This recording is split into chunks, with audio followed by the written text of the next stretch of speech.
يا معشر الإخوان يا أهل النهى، هذه نصيحة صادق معواني أوصيكم فيها بأن تتمسكوا بالسنة الغراء والقرآن، فهما النجاة لمن تمسك فيه سمرا على نرجيلة الشيطان، وسجائر قد أوقدوا نيرانها مثل الدخان يفور من شكماني، وتمضغوا القات المضر وشمة منها تعاف سوائم الحيوان، ومعارض عرضوا بها الشعر من أجله لعبوا على النسوان، واليوم قد صار الأمين مخونا والغاش والخوان مؤتمنان، واليوم قد صار الأمين مخونا والغاش والخوان مؤتمنان، أما النساء كشفن جلباب الحياة وغرقن في التقليد والعصيان، أما النساء كشفن جلباب الحياة وغرقن في التقليد والعصيان، غيرن لبس المؤمنات بلا حياء أن لفعل باء بالخسران، والكعب عال تحت بنضال لها فبدت مفاتنها مع الفستان، الكاسيات العاريات حقيقة المائلات بأكعب الشيطان، قسما لقد ورد الحديث محرما لدخولهن جنان ذي الغفران، وكذا الشباب التائهون تشبهوا بنسائهم أف لذي الشبان، البعض منهم يرتدي باروكة والبعض كعبا طوله شبران، البعض منهم يرتدي باروكة والبعض كعبا طوله شبران،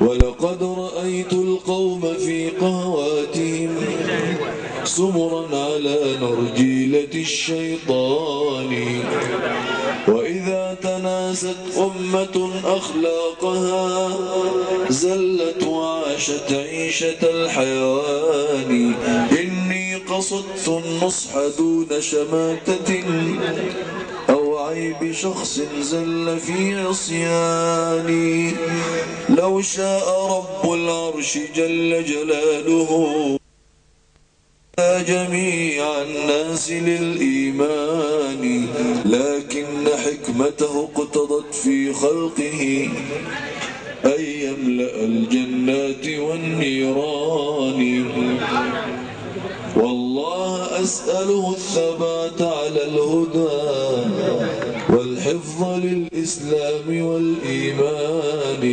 والستر يسبله علينا دائما والعفو يوم شهادة الأركان، قولوا دواما كلما تتلونها الله يعفو عنك يا زهراني.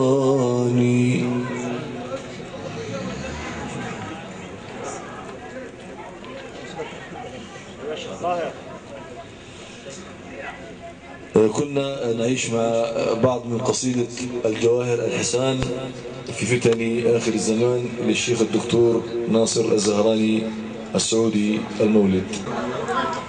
الزواج مش بس يعني إن الرجل أكمل نصف الدين وتزوج وخلاص بقى راجل. لا، الزواج كما قلنا منذ قليل في فقه التعامل يا اخوانا بين الرجل وزوجه في البيت. ان شاء الله كده هنعرف فقه هذا التعامل في كده في يعني بعض الدقائق، لكن بعد هذه الانشوده من اخينا الطاهر، فليتفضل مشكورا ماجورا.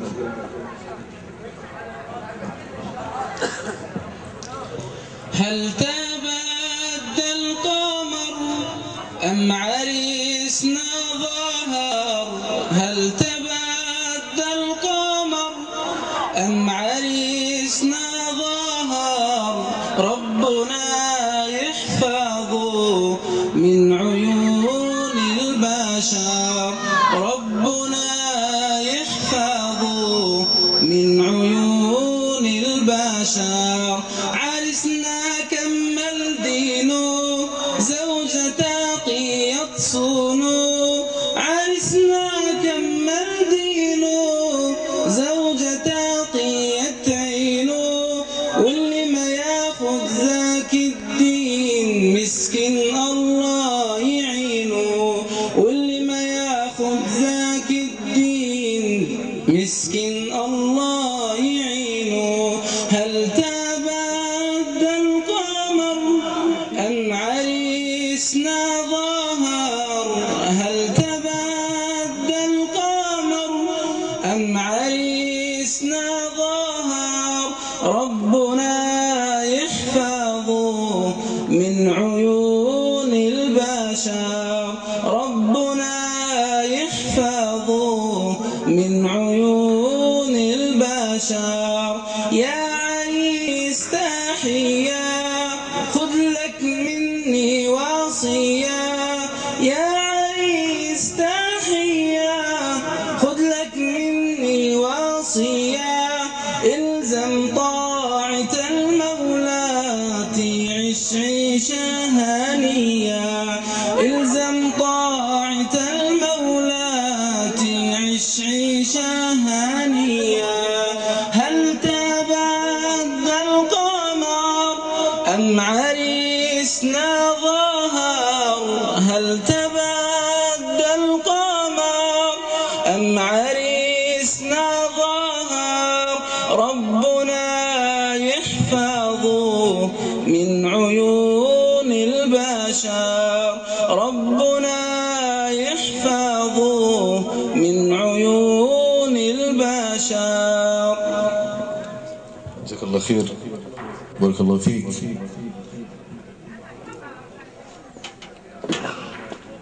آخر سؤال وبعدين نقول حق الرجل والمرأة في عجالة كده. والجائزة هي كتاب الله عز وجل، ولازم السؤال يكون ايه؟ يعني سؤال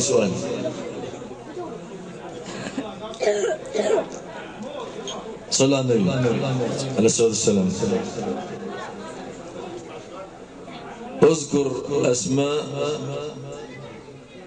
نساء النبي وأبناء النبي والعشرة المبشرين بالجنة. السؤال من 3 عناصر: أسماء نساء النبي وأبناء النبي والعشرة المبشرين بالجنة.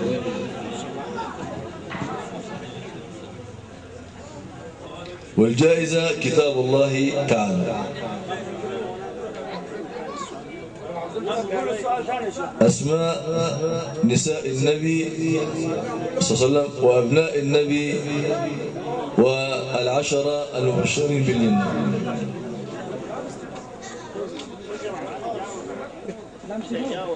أسرق يا شيخ، أسرق الله حاضر يا شيخ.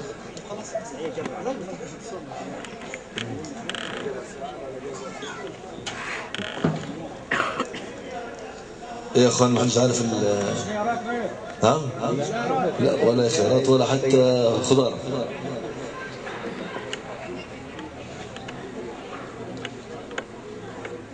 اظن يا اخوانا لو قلنا اذكر اسماء النادي الاهلي. تفضل مولانا.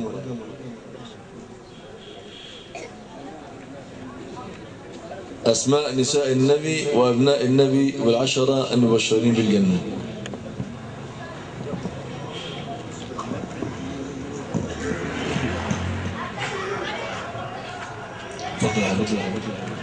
بسم الله الرحمن الرحيم. وعليكم السلام ورحمة الله.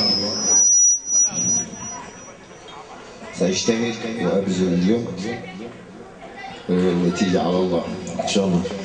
زوجات النبي أمهات المؤمنين رضوان الله عليهم جميعا: خديجة وعائشة وميمونة وأم أيمن. لا، أم أيمن دي مرضعة النبي. مرضعة نعم. وأم أيمن وزينب بنت جحش وحفصة وأسماء. لا، أسماء بنت أبي بكر. لا، عائشة. عائشة بنت أبي بكر وماريا القبطية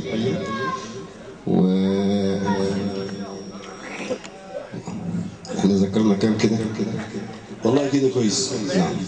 ماشي، بقول بقى أسماء أبناء النبي صلى الله عليه وسلم، من الذكور والإناث. الذكور والإناث. أبناء النبي صلى الله عليه وسلم: زينب وفاطمة الزهراء، وأبنائه القاسم وإبراهيم وعبد الله. تمام. العشرة المبشرين بالجنة. أيوه. سيدنا أبي بكر الصديق، سيدنا عثمان، سيدنا علي، سيدنا أبو بكر، سيدنا طلحة، وسيدنا أبو عبيدة بن الجراح، وسيدنا عبد الله بن سعد. مش منهم سي عبد الله بن سعد. سعد بن أبي وقاص معذرة.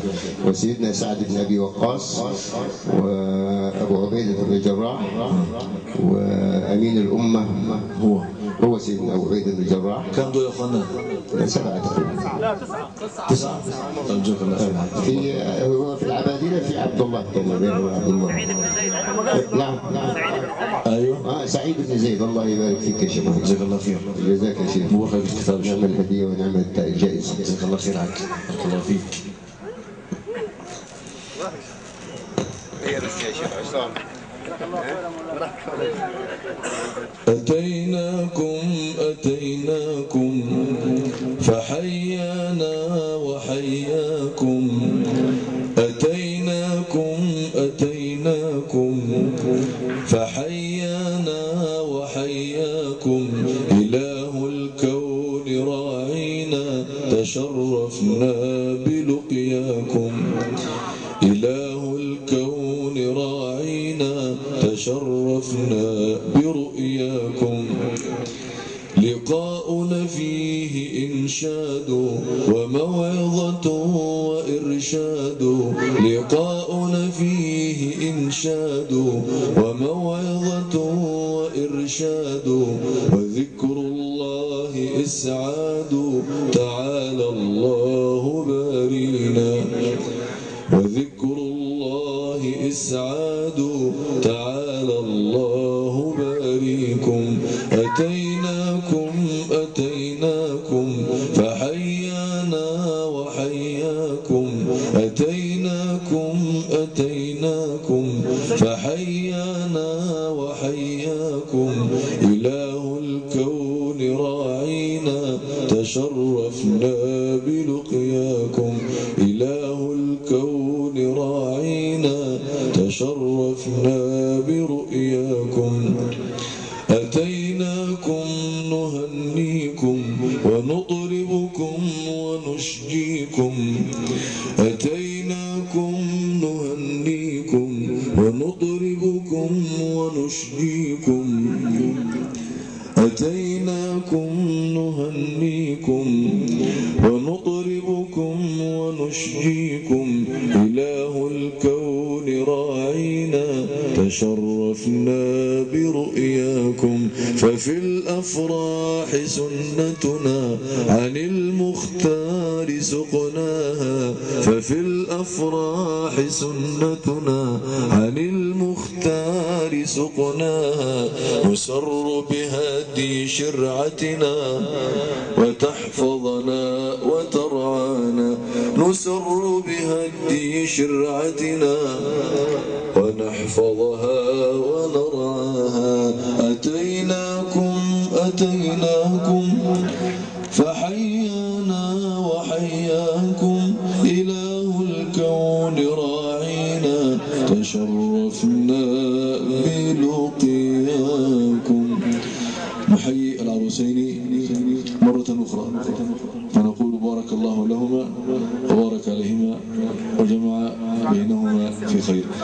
واستفاد المؤمن بعد تقوى الله عز وجل من امرأة صالحة إن نظر إليها سرته وإن أمرها أطاعته وإن أقسم عليها أبرته وإن غاب عنها حفظته في نفسها وماله. ده يا أخوانا عنوان تضع المرأة نصب أعينها.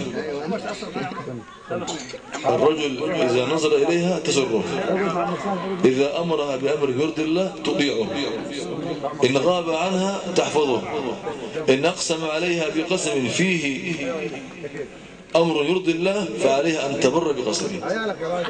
يقول لك امرأة جوزها حدث لها يفطة جوا المطبخ جدع يا ابو علي كاتب لها فيه ايه؟ ها؟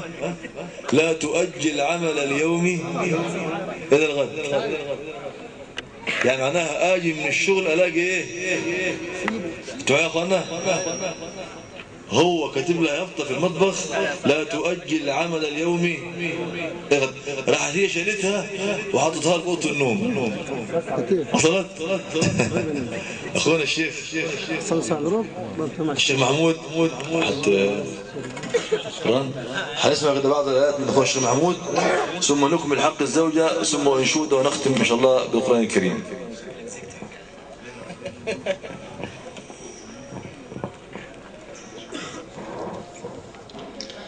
أعوذ بالله من الشيطان الرجيم.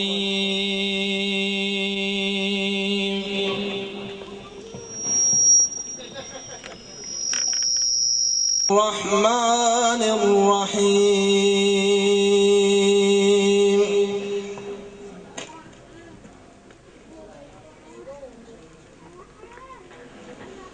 لقد كان لكم في رسول الله أسوة حسنة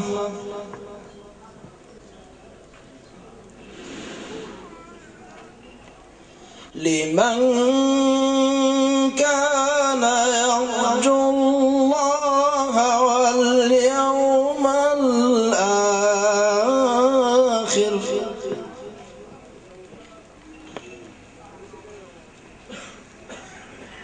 لمن كان يرجو الله واليوم الآخر وذكر الله كثيرا.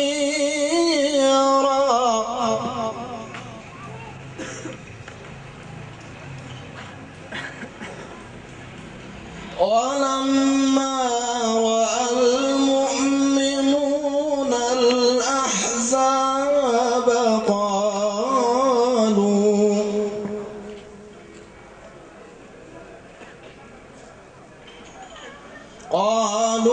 هذا ما وعدنا الله ورسوله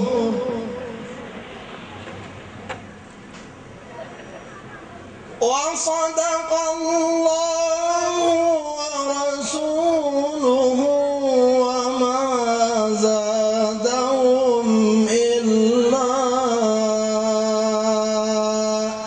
إيمانا وتسليما.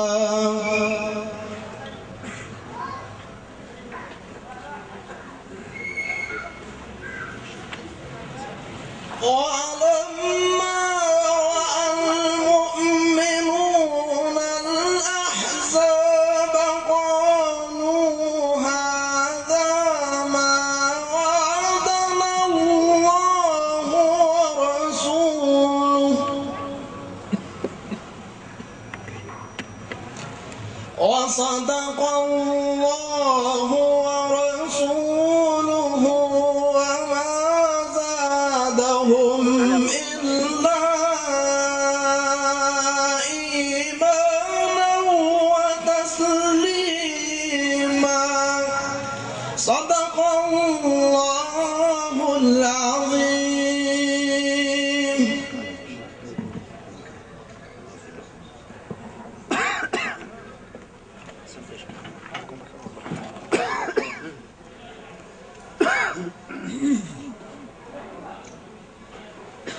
نشكر أخونا الشيخ محمود على هذه التلاوة، وحق المرأة برضه يا أخوانا عشان لا تهضم الحقوق. سأل صحابي رسول الله صلى الله عليه وسلم فقال: يا رسول الله، ما حق زوجتي أحدنا عليه؟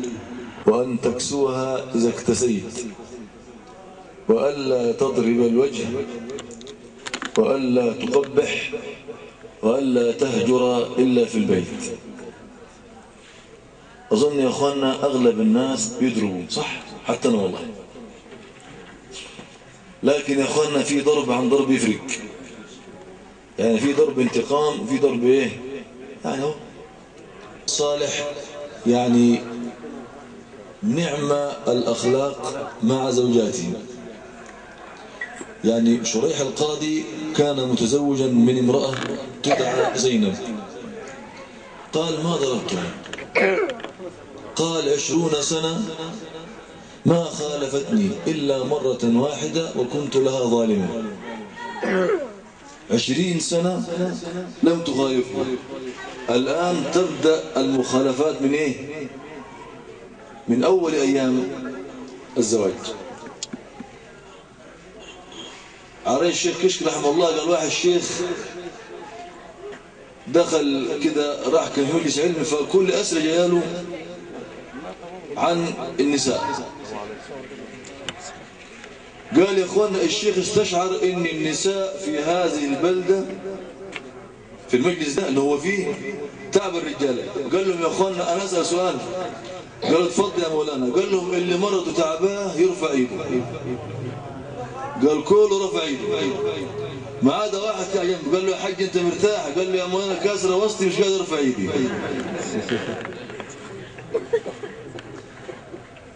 فالقاضي شريح يقول ايه؟ يقول: رأيت رجالا يضربون نساءهم، شلت يميني يوم تضرب زينب لامرأته، أضربها من غير ذنب أتت به، فما العدل مني ضرب من ليس يذنب، فزينب شمس والنساء كواكب، إذا بدت لم يبد منهن كوكب.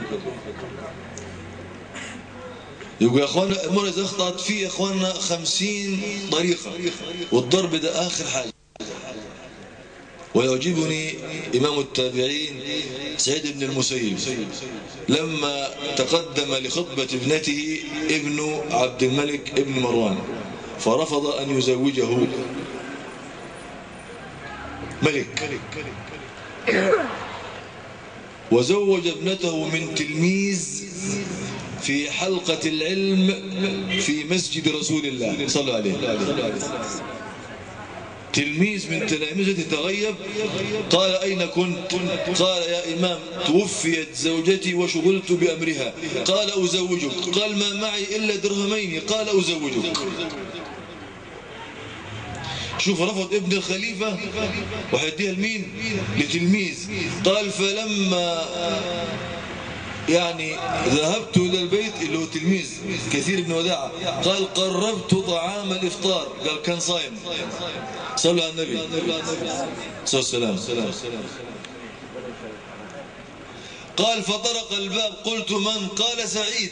قال: جال بخلدي كل من هو سعيد إلا شيخي. قال: فتحت الباب وجدت شيخي وخلفه امرأة في طوله بنته.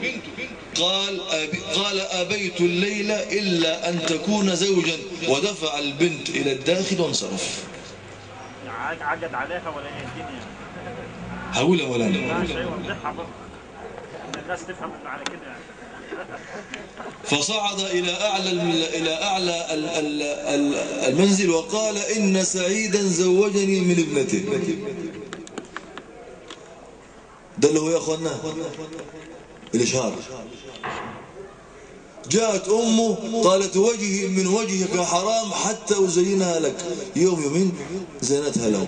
قال: مكثت معها شهرا. قال: ثم انصرفت إلى مجلس علم أبيها. قال فدخلت المجلس فألقيت عليه السلام فرد علي السلام حتى تقوض المجلس، يعني انصرف كل مجلس. قال وبقيت أنا وهو فجاء إلي أبوها إمام التابعين قال كيف حال ذلك الإنسان؟ قال على خير ما يحب الصديق ويكره العدو، 100. قال إن رابك شيء فالعصا. شفت دي انت؟ إن رابك منها شيء فالعصا. قال فانصرفت إلى البيت فوجه إلي ب20,000 درهم، يعني زوجوا وبدلوا ايه؟ دلوني على من، دلوني في هذا الزمان على من يفعل ذلك. صالح. ها؟ صالح ياخذ العصا. صالح مين؟ يا رسول على النبي. ياخذ العصا. يقول لك ياخذ العصا. ياخذ العصا بس. شفت عم الشيخ؟ هذا السلف الصالح. هذا السلف الصالح يا اخوانا. هكذا كانت معاملتهم مع الرجال. أما الآن فحدث ولا حرج، يجي في البيت، يجي في الجامع يقول زوجتك موكلتي على كتاب. علمك يا أخي زمان ما كانش في قسايم، زمان كانت في زمن نظيفة، كانت في أخلاق. النهارده تكتب عليه 1,000,000 يخليها تدفع 1,000,000 عشان خاطر يسيبها. الزمن خربت إلا ما رحم الله. عند المأذون يقول له زوجتك موكلتي على كتاب الله وسنة رسوله، ويرد هو يقول له ايه؟ قبلت زواجها على كتاب الله وسنة رسوله. يطلع برا الجامع يجيب الزمارة والطبالة والمخدرات. ما انت لسه بيقول على كتاب الله وسنة رسوله. لا يا مولانا دي نقرة ودي نقرة. يا أيها الذين آمنوا لم تقولون ما لا تفعلون كبر مقتا عند الله أن تقولوا ما لا تفعلون. هو يا أخوانا ده حال كثير من الناس، إن أصبح الإسلام دين ألفاظ، ألفاظ تقال لكن تجي في العمل الله المستعان. أين العمل؟ قال لك ينادي العلم على العمل. العلم ينادي عمل وإلا فارقه. فعاوزين يا أخوانا عزكم الله، يعني عاوزين في أفراحنا في زواجنا نكون ضائعين على النهج، على الكتاب والسنة. إذا صحت هذه الليلة صحت الحياة الزوجية، إذا فسدت لا تلومن إلا نفسك. والله العظيم يا أخواننا ياما ناس بيتزوجوا على المزمار والطبلة حتى صلاة الفجر، ويقول لك يا عم الشيخ الحقنا العريس مربوط. ايه اللي ربطوه؟ المعاصي. ايه اللي ربطوه يا اخوانا؟ المعاصي. لكن لو عمل فرح على الطاعة هتلاقي كل اموره سهلة حتى مطلع الفجر وطول الليل. ايه النار النار يا اخي، حرام عليكم يا اخي. عري الشيخ عندنا قال واحد مغني قال في الفرقة، وعندنا أصوان يا أخوانا يعني ربنا يحفظنا بيقعدوا لغاية 6 7 الصبح، والأذان لما يأذن يا سكتوا يا ما سكتوش. فمرة واحد شغال مضرب شغال أذن الفجر، راح عنده زوج راح بطل الغناء. جه صاحب الليله قال له ايه في يا حج؟ ايه في ليه بطلت غنى؟ قال له يا اخي الفجر بيأذن. قال له يا راجل الفجر بيأذن كل يوم، لكن انت عندنا كل يوم. لا حول ولا قوه الا بالله. طب خد دي، والله واحد شيخ بيحكي بيقول لي جماعه فرقه برضه بيغنوا وفي الموسيقى قال اذن الفجر، فواحد قال له يا اخواننا الاذان بيأذن. قالوا عارفين ما بنصليش ولحنوها له مولانا. بالله يا اخواننا هل هذا هو الاسلام؟ وعم نقول احنا عاوزين حاكم صالح، واحنا عاوزين الامن والامان، واحنا طب ما شوف احنا وضعنا ايه. عمالكم أعمالكم، عمالكم أعمالكم.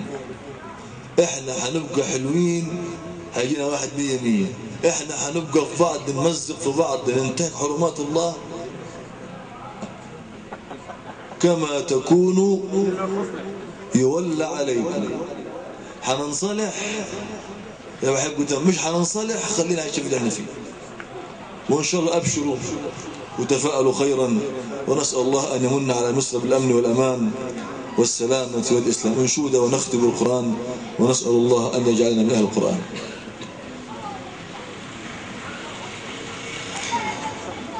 رددي يا جبال، رددي يا سهول، أننا بالفعال نقتدي بالرسول.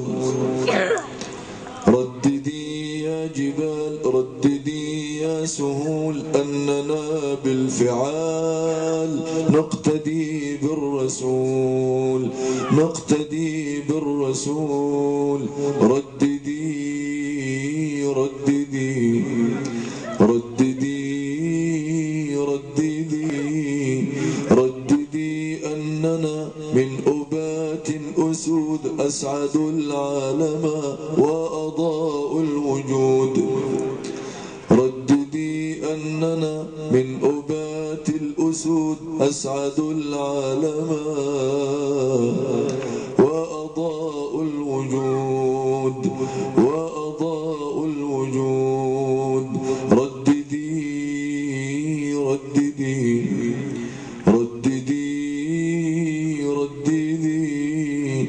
حدثي عن عمر، حدثي عن قطز، كيف قادوا الأمم بالكتاب الأعز.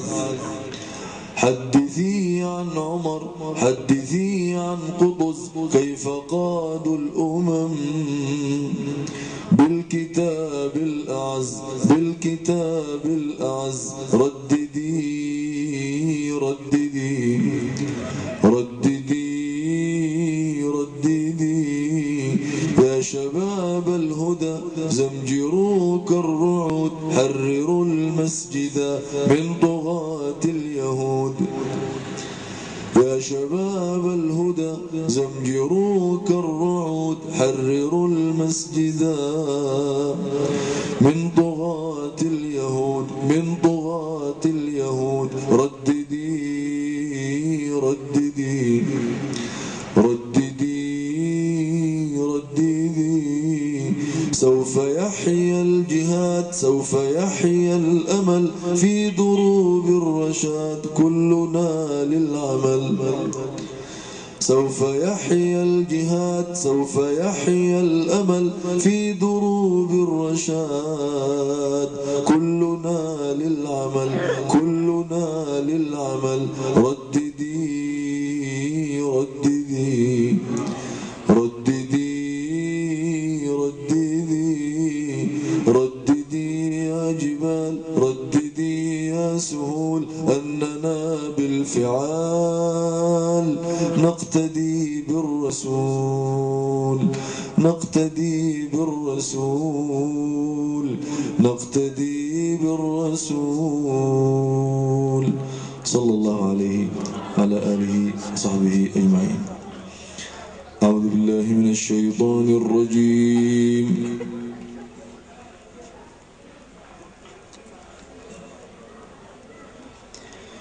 بسم الله الرحمن الرحيم.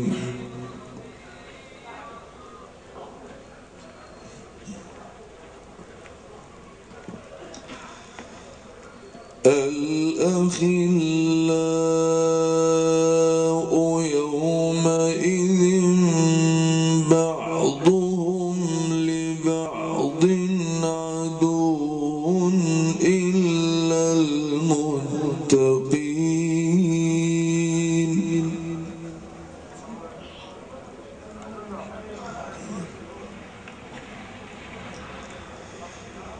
يا عبادي لا خوف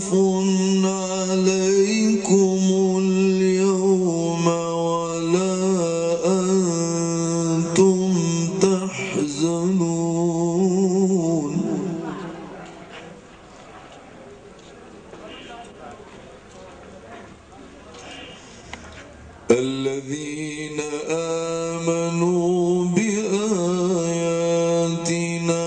وكانوا مسلمين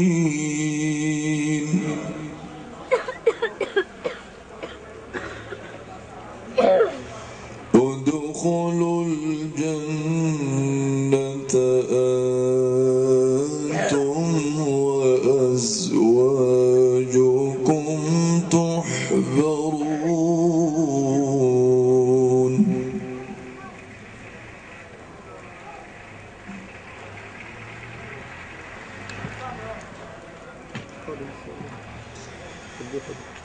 يطاف عليهم بصحاف من ذهب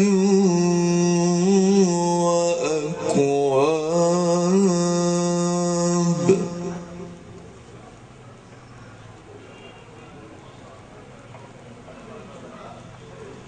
وفيها ما تشتهي الأنفس وتلذ الأعين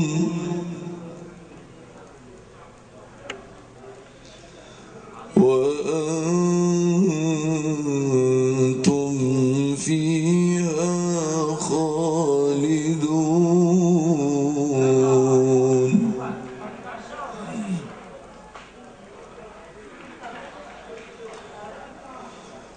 وتلك الجنة التي أورثتموها بما كنتم تعملون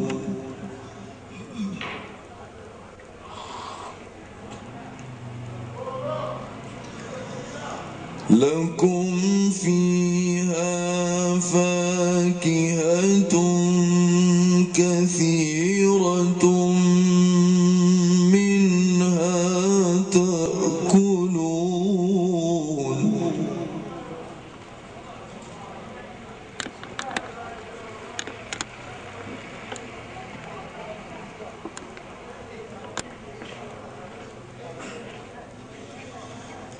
بسم الله الرحمن الرحيم آمن الرسول بما أنزل إليه من ربه والمؤمنون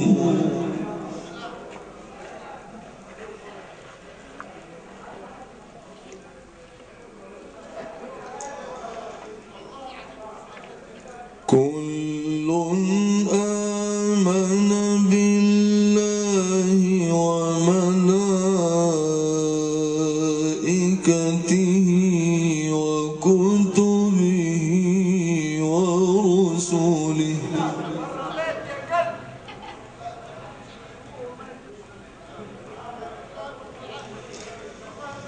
لا نفرق بين أحد من رسله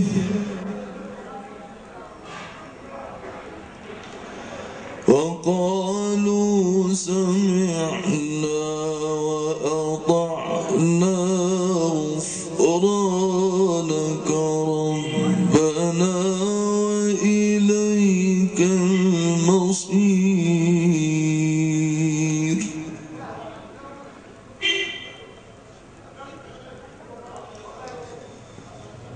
لا يكلف الله نفسا إلا وسعها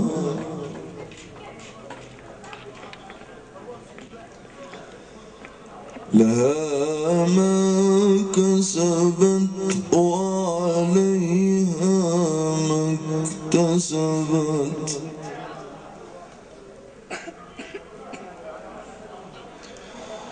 ربنا لا تؤاخذنا إن نسينا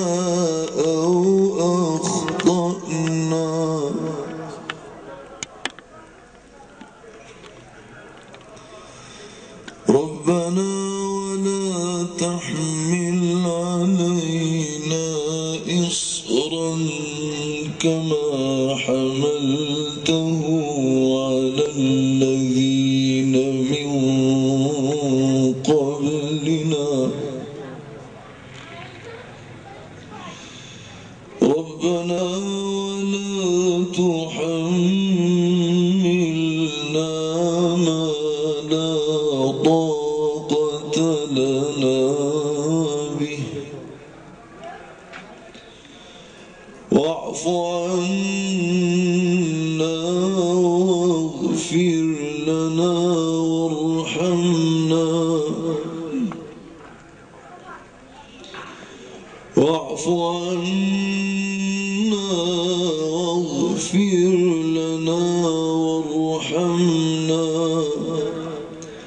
أنت مولانا فانصرنا على القوم الكافرين صدق الله العظيم.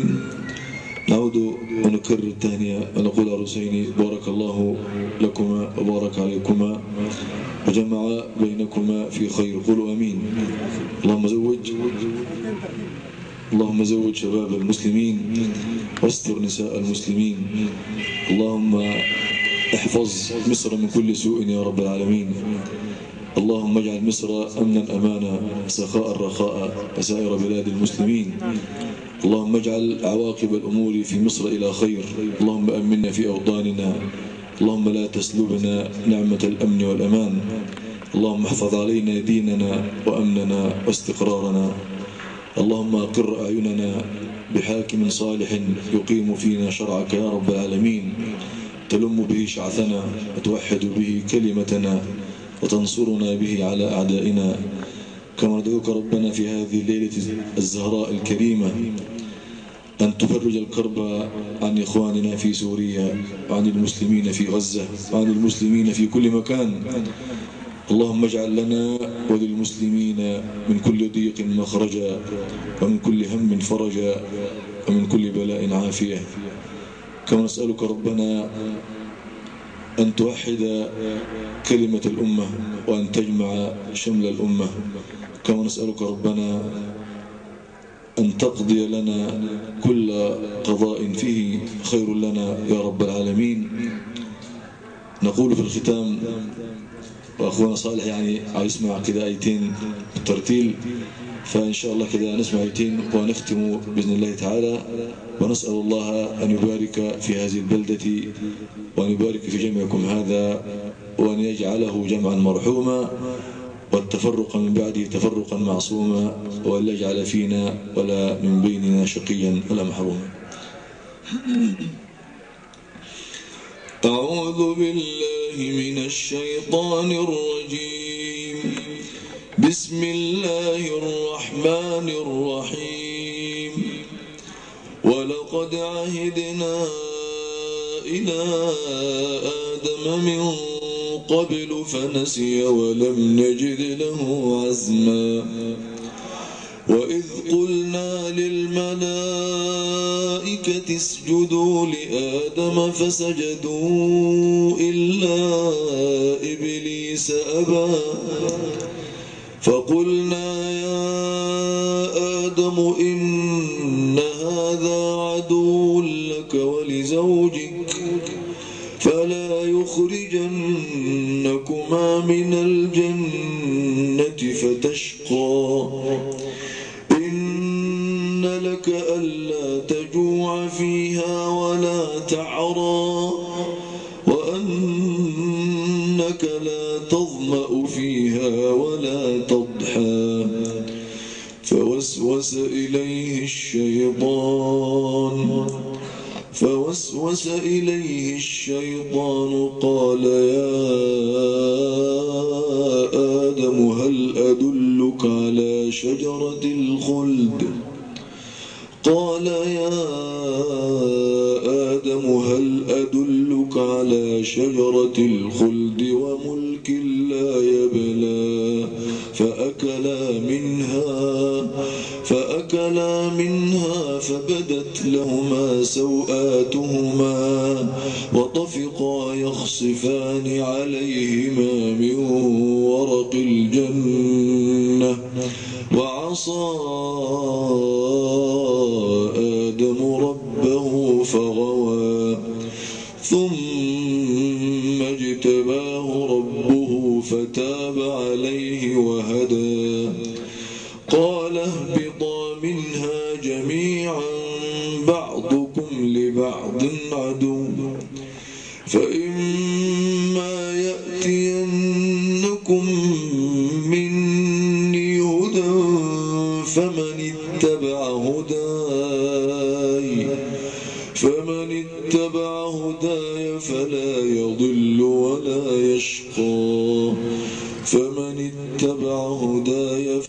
يضل ولا يشقى ومن أعرض عن ذكري فإن له معيشة ضنكا ونحشره يوم القيامة أعمى قال رب لم حشرتني أعمى وقد كنت بصيرا قال كذلك أتتك آياتنا فنسيتها وكذلك اليوم تنسى.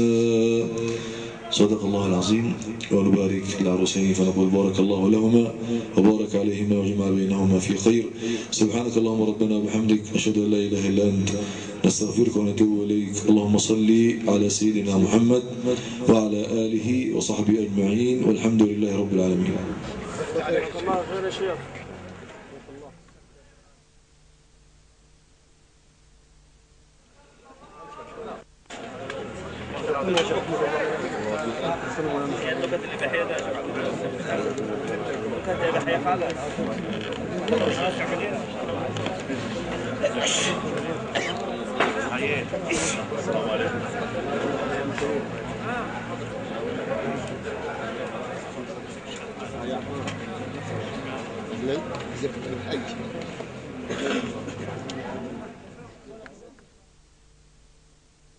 الله ربنا الله ربنا الله ربنا الله ربنا الله ربنا الله ليس غير الله ربا للعباد.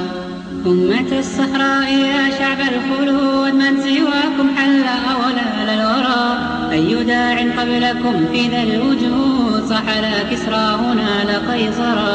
ربنا الله من سواكم في حديث أو قديم طلع القرآن صبحا للرشاد هاتفا في مسمع الكون العظيم ليس غير الله ربا للعباد. من سواكم في حديث أو قديم أطلع القرآن صبحا للرشاد هاتفا في مسمع الكون العظيم ليس غير الله ربا للعباد ليس غير الله ربا للعباد.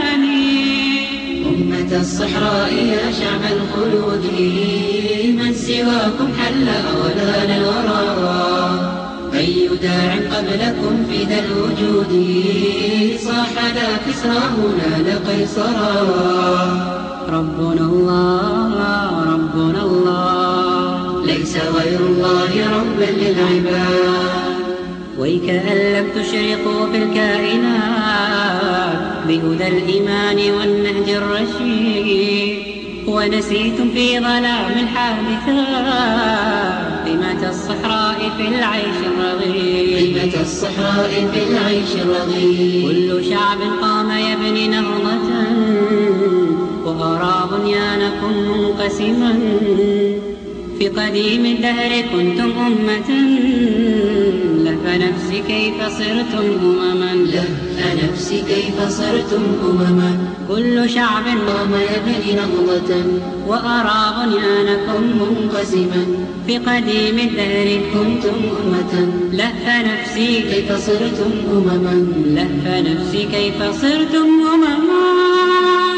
أمة الصحراء يا شعب الخلود من سواكم حل أولان الورى أي داع قبلكم في ذا الوجود صاح لا كسرى هنا لقيصرا.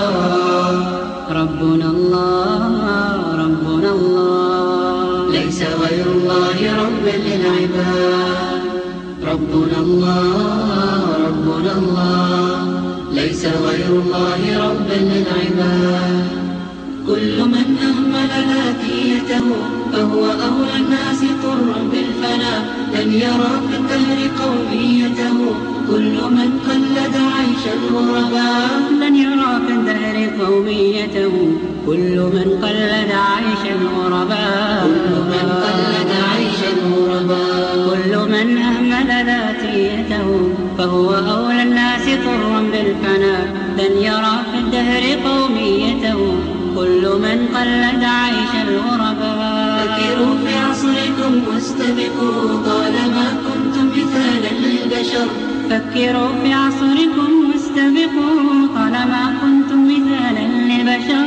واملأوا الصحراء عزما وابعثوا مرة أخرى بها روح عمر.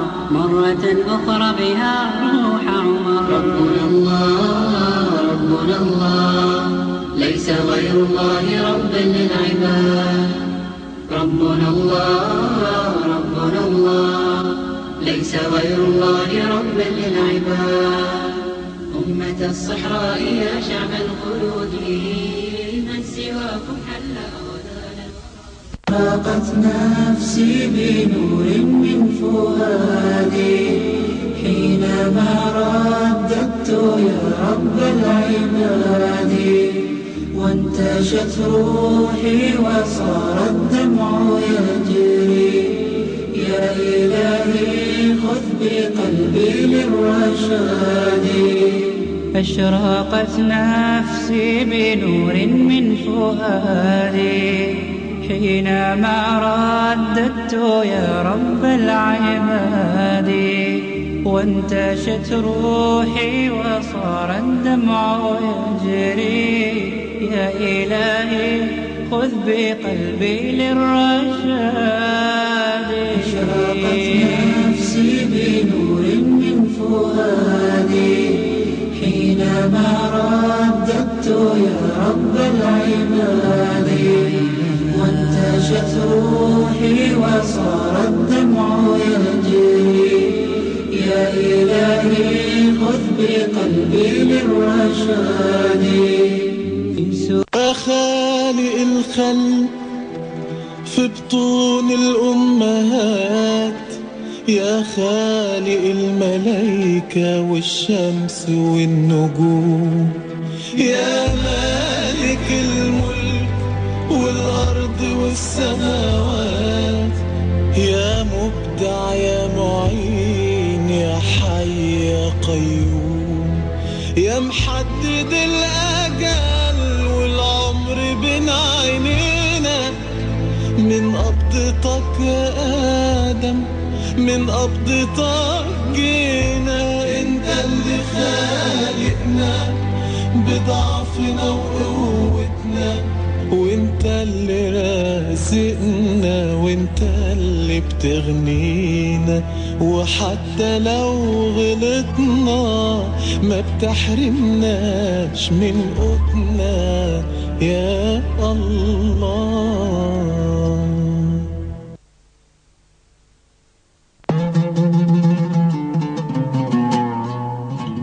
يا رب يا اللي بتغفر الذنوب وبتقبل التوبة.